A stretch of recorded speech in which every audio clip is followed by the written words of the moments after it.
Memorial Day is a time to remember and honor all the men and women who've lost their lives in service to our country, as well as the families they leave behind. Tonight, the National Veterans Memorial Museum held a candlelight vigil for those Gold Star families. NBC4's Samantha Bender was there and tells us about the impact.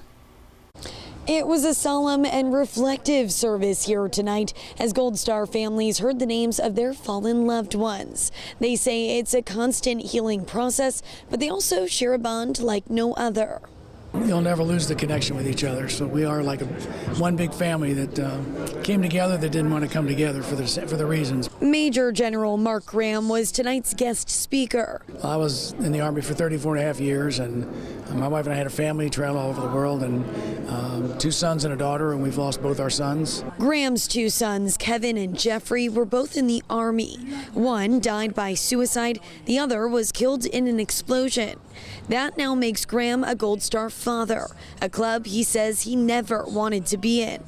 Gold Star families are mourning a family member who died in the line of duty. It's a pain Courtney Riley also knows all too well. Her brother Joseph was killed in the Army in 2014. We want people to remember our soldiers. We want people to continue talking about them and tell stories.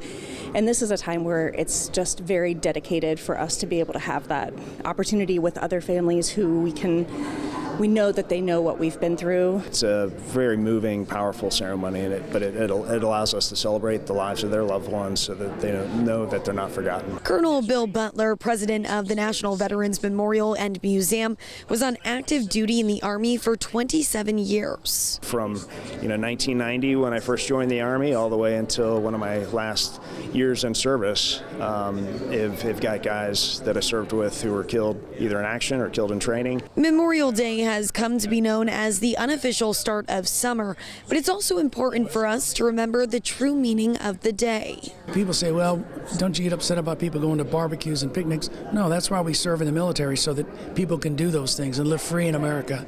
That's why we do what we do. Ernest Hemingway is attributed with a quote that every person dies 2 deaths: when they breathe their last breath and when their name is said for the last time. And for me, Memorial Day allows me to remember those guys, say their names, so in a way they're not dying that final death.